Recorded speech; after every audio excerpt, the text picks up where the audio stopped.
Welcome back viewers, ladies, gentlemen, non-binaries and anyone with ears or other sound detection organs. Hope you enjoy. We are continuing with Going Native, written by Uncle Sealing.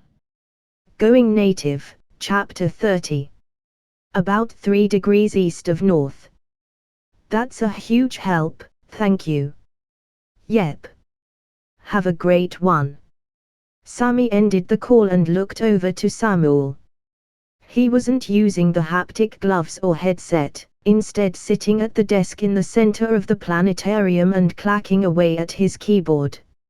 How sure were they? Samuel looked up and their eyes met, fingers poised on the keyboard. Not super sure, but go ahead and add it. On the globe filling the display on the dome above, a dot appeared in southern Alaska and a line traced 3 degrees east of polar north, joining 24 other lines.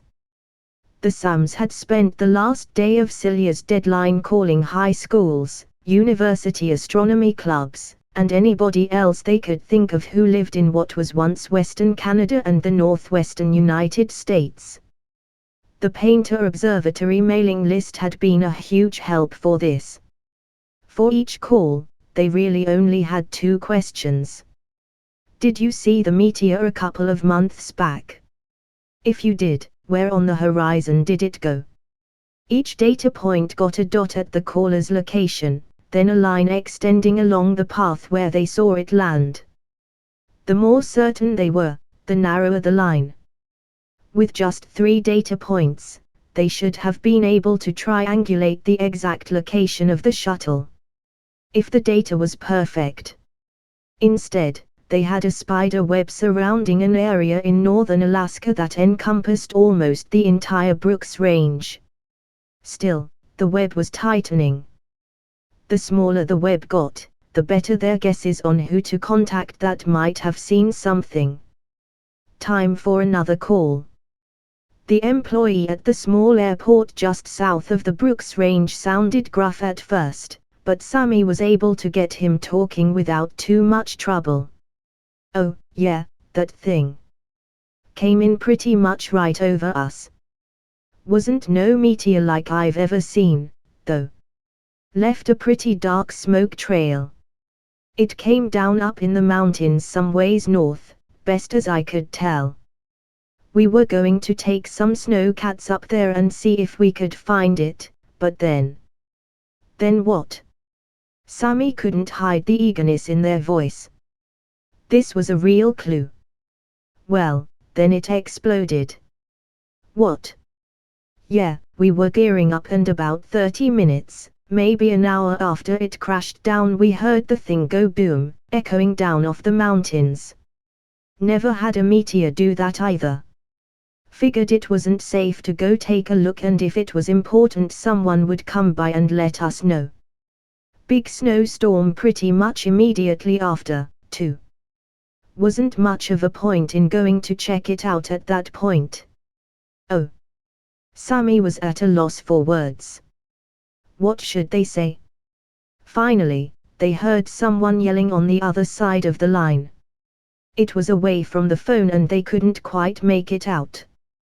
What was that? Oh, that was just my son. He was joking around, said the mountain man. Probably got to it. The mountain man. Yeah, it's just a local story. One of those things kids like to talk about. Don't worry about it. No, please, you've got me curious. Who is the mountain man? The man cleared his throat and sounded a little embarrassed, if anything. About 10 or 11 years ago, we had a guy come in on a private charter. He had a canoe and a whole bunch of camping supplies. Said he was going upriver. Never saw hide nor hair of him again. He probably froze to death somewhere up there, but every couple of years some hunter or some local kids going hiking will claim to have seen a man on a mountainside or in a valley or some such. Always far away and deep into the mountains. A couple people have claimed to have spoken with him or gotten messages, but they were probably full of shit. It's like our local version of a Sasquatch or Yeti. Well, Thank you for the story. About where would you say the impact site was? Oh, here, I've got it in my logbook. 1 degree, 22 minutes, 18 seconds from polar north. That's really precise. Sammy could hear the grin on the other side of the line. I'm manning a radar tower in the middle of nowhere. What else am I going to do with it? Keller's getting a shuttle prepped for us. Should be here to pick us up in a couple hours. Marin was a strange mix of panicked and elated. They had the crash site narrowed down to a band about 50 kilometers long and 10 wide. It would be time-consuming but very doable to search that area. She was trying to push the thought of the explosion out of her mind and focus on the rest. Soon she would have Ieng back. Or not. At least she would know. In the meantime, let's see what else might be up there. Samuel started pulling up maps, not topographical this time but municipal. Looks like it's pretty much all government wildlife preserve. That part isn't. Sammy pointed to a blue square about 35 kilometers on a side. The line of their search area nearly bisected it. Ha! Samuel zoomed in and started pulling up records. It's listed as a nature preserve. Who would put a nature preserve in the middle of a nature preserve? Looks like it's owned by the Daniel Starling Trust. Why does that sound so familiar? Sammy tapped their front teeth with a pen while they thought. Oh. The Spite Scholarship. Spite Scholarship. Marin was incredibly confused. That's not its official name, Samuel chimed in. Back before the Shilvati showed up, education in this country could get outrageously expensive. Some foundations, organizations, or sometimes the schools themselves would offer scholarships where they would pay for a student's education. Sammy paid for their schooling through an academic scholarship, for example. It was either that or take out predatory loans and spend the next few decades trying to pay off the cost of your education. So these scholarships were given out to people who were extra spiteful. Both Sams laughed before Samuel continued, tapping at his keyboard to pull up news articles and refresh his memory of a scandal that had happened over a decade ago. No, there's a whole story going into this. It starts with a company called Starling Pharmaceuticals. Medicine was also incredibly expensive in this country, and companies that developed and manufactured drugs were worth hundreds of billions of dollars. In this case, it was a family-owned business and also used to donate a lot of money to conservative and religious causes. Sammy jumped in. Oh, I remember this part. They had a son who was gay. Refused to speak to his parents. Samuel nodded. Right. He distanced himself from the family, got married, and was living his own life. Then he died, cancer I think. Because he was married, all of his belongings went to his husband, which turned out to include a whole bunch of shares in Starling Pharma. Sammy jumped in again. And those douchebag parents sued him. Marin tilted her head in confusion. The husband. For what? Marin had been receiving a bit of an education on the LGBT community in the last couple of months just through conversations with the two Sams, but even without that the idea of suing your child's husband just seemed horrible. Samuel scowled. They claimed that the marriage wasn't legitimate and that the husband, a guy named Eustace, had corrupted their son somehow. Made Daniel gay and gave him cancer. Samuel shrugged and kept skimming articles. It was stupid and in no way legally sound, but they were tying up all of the husband's money in a legal fight. He ended up losing his teaching job because this all became national news and parents started getting upset over what sort of influence a guy like him was having on their kids. Face pale, Marin had to ask. And what did this Eustace guy do? Well, he was fighting it for a while. Then his house burned down. A lot of people suspected arson, but they never found who did it and the investigation never went anywhere. Rumors of bribery but nothing proven. Cheerfully, Sami interjected, and here's where the spite comes in. Samuel nodded and grinned. So the husband gives up, sells all his shares in Starling to the parents in exchange for them dropping the case, and ends up with a boatload of money. Then he uses that money to create a trust in his husband's name that specifically offered scholarships to pay for the education of LGBT youth. Marin couldn't stifle a ha, her own face filling with a tusky grin. So the parents ended up paying to send little gay humans to school. Sami nodded, their own face lit up with a matching grin. Hence why pretty much everybody in the LGBT community called it the Spite Scholarship. And what happened to this Eustace? And why does the trust own a chunk of land in the middle of nowhere? Don't know in either case. The guy just sort of vanished and I don't think the trust owns any other property. Samuel clicked and scrolled. Looks like it's all managed by a law firm. They don't even have their own office. Samuel looked at the clock in the corner of his monitor. It's business hours and we have some time to kill. I suppose we could give them a call and ask. Milton Quest of Locator, Quest, and Jackson was used to fielding calls asking about the land in the Brooks Range. If it wasn't some hunting lodge looking to rent it, it was a mining company or an oil company looking to cash in. It was frustrating, but he always took a sort of joy from the fact that he charged them 300 credits an hour for the consultation. When his secretary told him about another call, Milton took the time to check the mirror and make sure he was tidy. Always had to look your best these days with video calls becoming the norm. Tan skin, grey eyes, and far more wrinkles than he ever pictured himself with. Even after 67 years on this earth, Milton always thought of himself as young.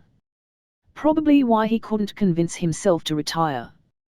He ran a hand through his thin white hair and figured it was good enough for telling someone off, then picked up the line. When the screen lit up, displaying two humans in their mid-30s and a Shilvati, all looking like they hadn't slept in days, clothing wrinkled, hair ragged, Milton found himself at a loss for words. He had been ready to fire and brimstone some snooty office types, not, whatever this was. Hi, one of the humans waved politely, their huge green eyes magnified by thick glasses. Are you the gentleman who handles the Daniel Starling Trust? I do, yes. Now Milton was back on solid ground. If you are looking to apply for a housing grant, I am afraid you have to do it through the website. I also should warn you that we prioritize young folk who are just trying to get out on their own or are getting out of abusive situations.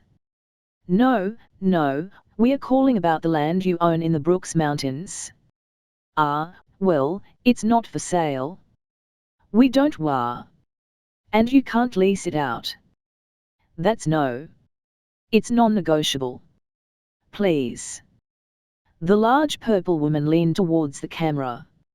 Her lower lip seemed to be quivering slightly between her tusks and her black and gold eyes were watery. Will you listen to us? We don't want to buy it or anything like that. Milton felt himself blushing a little. At his age. And at a Shilvati no less. I am sorry, miss. I get a lot of those sorts of calls and it has gotten a bit rote at this point. What is it that you need? The little green-eyed pixie continued. A couple of months ago, a shuttle crashed in that part of the range. We're trying to find it and rescue the survivors. We just want to know what's up there. Or who. The man on the other side of the screen had intense blue eyes. Clever eyes. You want to know if Eustace Grant is still living up there? The three on the other side of the line all nodded. The professional answer is that it's all covered by attorney-client privilege. The honest answer is, I don't know. He never came back down. Not to my knowledge. Would he have contacted you? Definitely. I'm his personal attorney as well as managing the trust. I was his late husband's attorney before that. The Shilvati cleared her throat with a wet, choking cough. If he is up there, and if he found survivors, would he help? Milton sighed. I honestly don't know. I believe he would, at least before, you know. Another trio of nods. But the man who left to live in the wilderness was a broken thing. What he would do now, if he's even alive out there, I couldn't say. Thank you for your time and for your honesty. We appreciate it. The young man reached out to disconnect the call, but Milton felt compelled to raise a hand and stop him. If you do see Stace up there, will you let him know that we're still thinking about him? That he's been missed. I will. The chill air filled Stace's lungs as he sat in front of the window in the cabin's front room, rifle leaning against the wall next to him. He was locked into that damn chair, but he could close the window if he got cold, and from here he could look out at the mountains and the trees. He could even see one of the flags on the tip-ups out on the river. It was jerking occasionally, a fish not quite realizing it was caught yet. When Ella and Ian got back from checking the snares, one of them would have to go out and grab lunch. The last couple of days had been fulfilling, if also exhausting. Stace knew he had a lot of hang-ups concerning his self-image. He felt weak and broken, no matter what his friends said. The two of them had apparently decided that the best way to solve the situation was to try to fuck him to death. Satisfying both of his partners had done a lot to help his bruised ego, if not his bruised body. Still, he had no regrets about their decision to stay together. Regardless of what the future held, he wouldn't be alone. A faint echoing drone just on the edges of his hearing brought Stace out of his thoughts. He didn't think he had ever heard anything quite like it, but there was nothing to be seen. He leaned forward, progress hobbled by the chair he was locked into, and scanned first the trees, then the sky. Nothing, so Stace grabbed the frame of the window with his left hand, leaned back, then rocked forward, tipping the chair onto its front legs. It was difficult to balance, but he was able to lean completely out the window. There, to the south along the river, he could just barely see the edge of something hanging in the air. It was far out, but immediately recognizable. The last time he had seen something like that, it had been a ruined, flaming wreck, and he was pulling Ella out through a tear in the side. This one was intact and, in the morning light, the strange shimmery purple metal drew the eye like a beacon. Another ship. Stace thought about his options. He had to signal that ship. They might not get another chance to get clear before spring came, and the longer the trio was out here the higher the chances of something going wrong. He didn't have many options. Letting go of the window frame, Stace rocked the chair back onto its legs and looked at the rifle. 1 round in the pipe, 7 in the magazine. With his shoulder injured, he wasn't sure if he could even shoot it properly. Plan made, Stace let out a sigh. Nothing to it but to do it. The shuttle hovered over the crash site. Keller had sent it along with a pilot who had promptly punched more holes in the parking lot with her landing gear. The pilot hadn't said a word as 2 humans and a shill, all in military combat armor and carrying obviously illegal weapons, directed her to fly to the middle of nowhere. It was an impressive show of wealth and personal power on House Jules's part. Now they were hanging 20 meters above the ground, looking at a lumpy field of snow.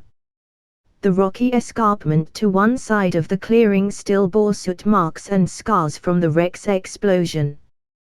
The pilot flicked on the ground-penetrating radar, normally used for finding a solid place to land. The wreckage became visible under the snow, twisted pieces of metal in all directions. No tracks marred the snow except those of small animals. The place looked abandoned, devoid of life. They sat and looked, everyone afraid to make a comment, searching for a clue, a sign, anything, until a quiet noise against the outer hull of the small shuttlecraft punctuated the silence. Pang! The pilot immediately started flipping switches. Someone is shooting us. Didn't get a lock on the sound, too much of an echo. I'm lifting us out of here. Wait. Samuel put a hand on the woman's shoulder. Can they hurt us? Not with weight. Pang pang pong pong pong. Pang. Pang. Was that shave and a haircut? Everyone turned to look at Sammy for a moment, then Samuel nodded. They're not attacking, they're signaling. Were you able to get a lock this time? Yeah, north of here. Let's go. The shuttle moved slowly up the river, scanning with the radar as they went.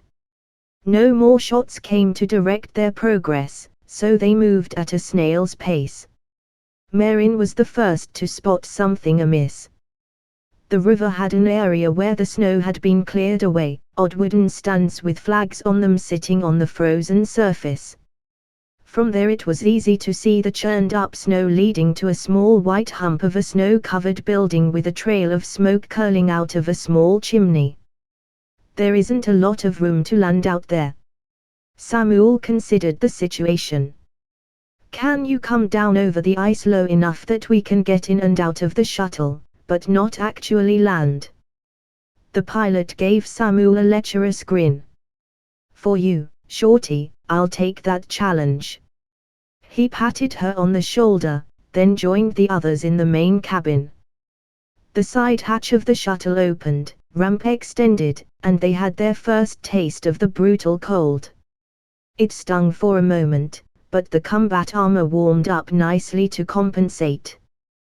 The door between the pilot compartment and the main cabin closed with a thunk and the voice of the pilot came over the suit comms. It's as cold as an ice prince's dick out there. Let me know when we can lift off. Sooner the better. The trio dropped down onto the ice, boots gripping tenaciously, and began to walk towards the cabin. As they did, two figures appeared, scrambling from the woods. One was tall, far too big to be a human, and the other was shorter. Both were wrapped in leather and fur. Marin began to run. The Sams caught up just in time to see Marin remove her helmet and a hug nearly tackle her. The smaller figure's hat went flying and the pointed Shilvati ears and pale lilac skin were instantly identifiable as Ieng. He was wearing handmade leather clothes and had a huge revolver strapped across his chest. The other figure, clearly a Shilvati female, picked up Ieng's hat and stuffed it back on his head, then started looking around. Where's Stace? She swung around in a panic, staring at the open cabin door.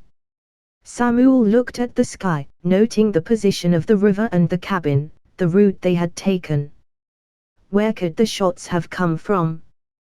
Once he started walking, it only took Sam a few minutes to locate the still form laying face down in the snow. End of chapter. If you enjoyed, like, subscribe, click the bell so you don't miss any episode and do all the other YouTube stuff. Visit and support the author, and I'll see you next time. If you didn't enjoy, comment on what I can do better. And as usual, have a wonderful day.